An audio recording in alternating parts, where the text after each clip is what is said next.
Hello everyone, this is Shweta Dhavla from Impact Classes, and today we are doing one more topic, one more very important topic from magnetism, that is Bio-Savart's law. Bio-Savart's law. Bio and Savart's were two scientists, and they had explained this law of magnetic field produced by a current element. So this explains, what does Bio-Savart's law explain? It explains the magnetic field produced by the current element. So what is Bio-Savart's law? What does it help? It helps in finding magnetic field produced by a current element.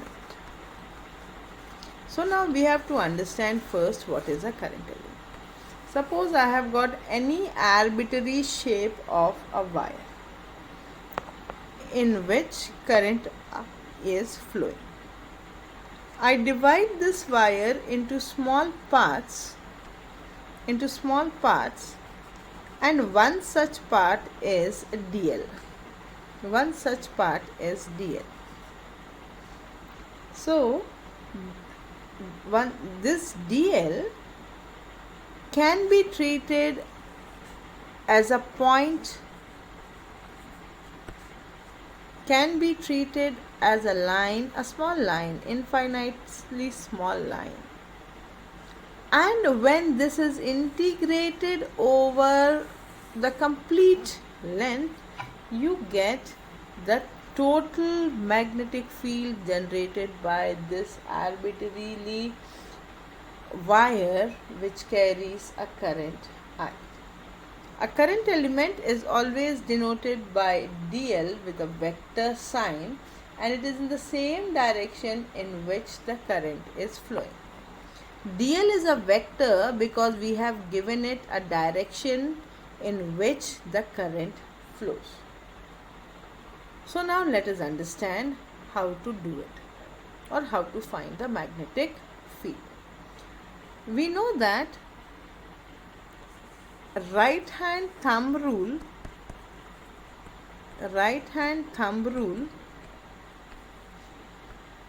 states that when the current is going up, the magnetic field comes inwards. When the current is going up, the magnetic field comes inwards.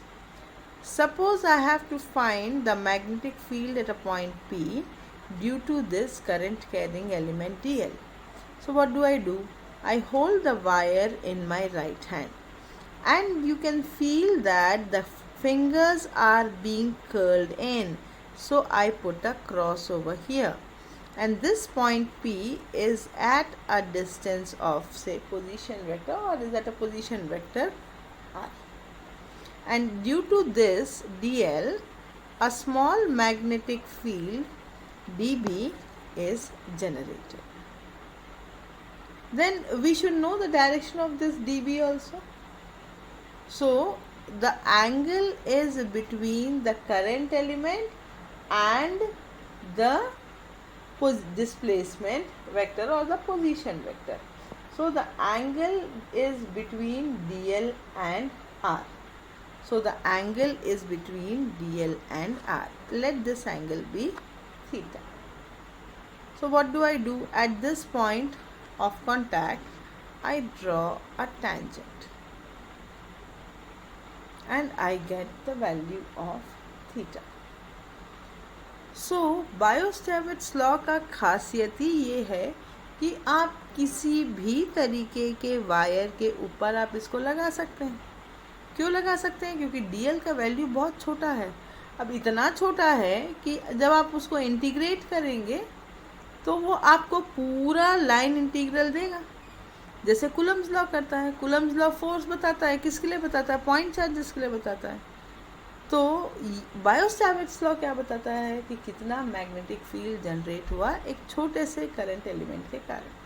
What did I do? I put a cross over here, why did I put a cross over here? Cross means the magnetic field is coming into the plane of the paper. Field is coming into the plane. Why? Because right hand thumb rule states that when current is flowing upwards, the magnetic field comes inwards. So what is Biot-Savart's law? Biot-Savart's law states that the small magnetic field generated by the current element is directly proportional to the current.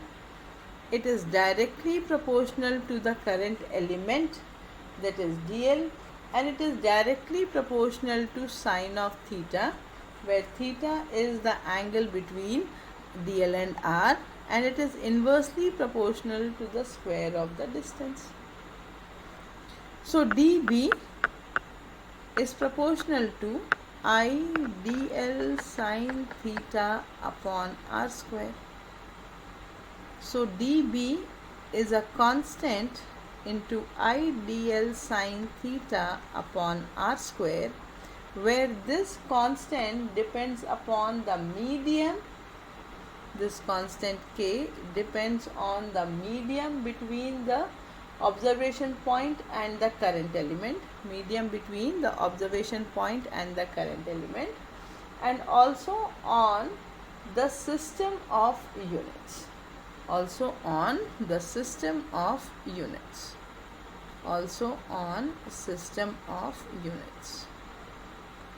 dB is equal to mu naught upon 4 pi I dl sine theta upon r square, where mu naught is called permeability.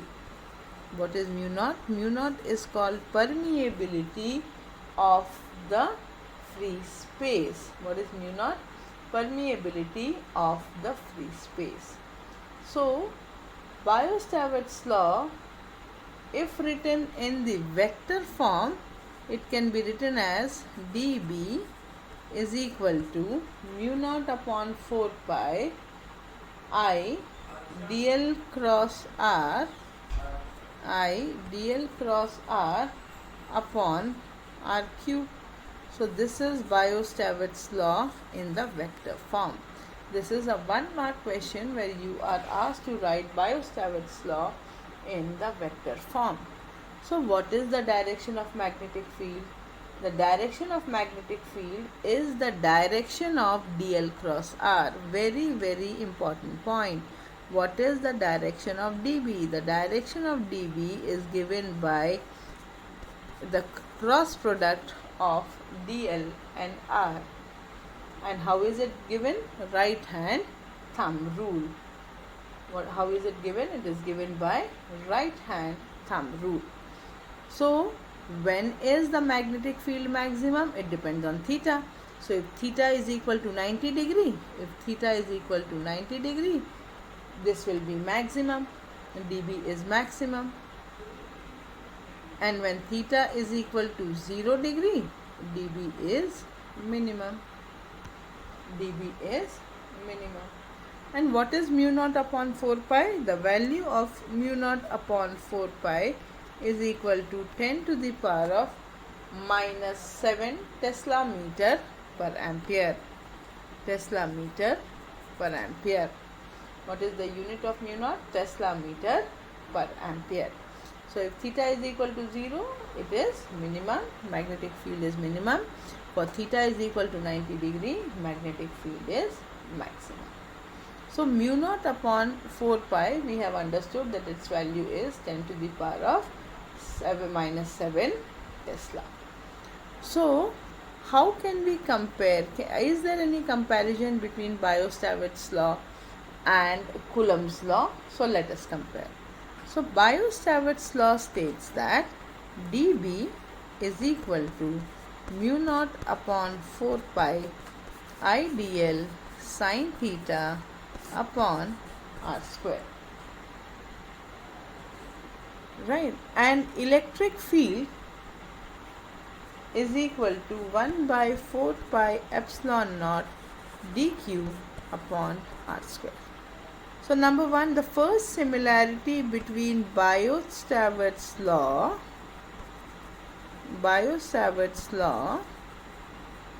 and Coulomb's law. Biot-Savart's law and Coulomb's law is that they are long ranges. They represent the long range fields. Both of them are long range fields. Number 2, they are inversely proportional to r square. Both of them, they are inversely proportional to r square. Number 3, superposition principle. Superposition principle can be applied to both. Then what is the dissimilarity? The dissimilarity is that electric field is produced by charge, which is a scalar quantity, while magnetic field is produced by current element ideal, which is vector. Ideal is vector. Right. Biot-Savart's law is angle dependent. Biot-Savart's law is angle dependent, while Coulomb's law is not dependent on the angle. The third point of difference is that the electric field is along the displacement vector joining the source and the field, and the magnetic field is perpendicular. Magnetic field is perpendicular, that is theta is equal to 90, and here theta should be equal to 0. So this is a very, very important relationship where we are interested to find the magnetic field generated by what? Generated by an arbitrarily shaped long infinite wire. So if I draw a graph between dB and R, it should be a exponential decay. What should be? It should be a exponential decay. So today we will consider one more application of Biot-Savart's law, that is to find the magnetic field on the axis of the circular current loop. So what are we interested in finding? We want to find magnetic field on the axis of a circular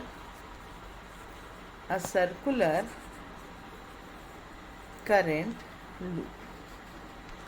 So now first let us understand the diagram. Suppose this is a circular loop which carries a current I. It has a center O and the radius as A. Let us consider a small current element dl on the diametrically opposite ends. Suppose we want to find magnetic field at a point P, which is at a distance of r from the center. Then the magnetic field produced due to dB, dl will be in the outward direction. Similarly, due to this will be the magnetic field. So magnetic field is a vector quantity. It can be resolved into dB cos theta, which is the horizontal component, and dB sin theta, which is the vertical component. Similarly on both the sides.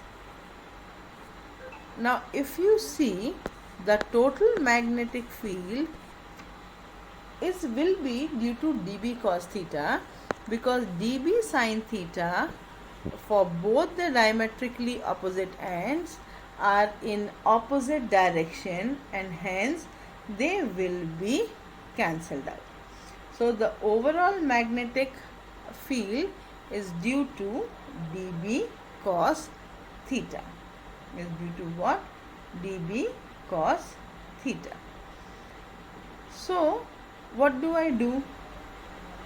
What I can do? I can change the angle of inclination, and I can change the angle of inclination, and I can mark the angles, but I am not changing it. I am keeping this. What we have considered, that you have to mark the angle theta between the resultant and the horizontal component. How is theta marked? Theta is marked between the resultant and the horizontal component, which is b cos theta. B cos theta. Now, if the position vector of dl from point P is S, then dB, and let this angle be like say alpha, dB should be equal to I dl sine alpha upon r square. dB should be proportional to. So this is equal to mu naught upon 4 pi I dl sine alpha upon r square. What is alpha equal to? Alpha by geometry should be equal to theta. So now let us understand, since dl is perpendicular to S, how it is coming? See, since dl is perpendicular to S, if you can see, this is the 90-degree angle. Since dl is perpendicular to S, alpha is equal to 90 degree. So dB is equal to mu naught upon 4 pi I dl upon r square. The total magnetic field is due to dB cos theta. So B should be equal to integral of dB cos theta. What is dB? dB is equal to mu naught upon 4 pi I dl upon r square. And what is cos theta? Cos theta should be equal to base upon hypotenuse. So this is a square plus r square. So this is what? 90 degree. What is this? This is 90 degree. So what is the base? Base is a. And what is r square? What is base upon hypotenuse? And what is the hypotenuse? A square plus r square.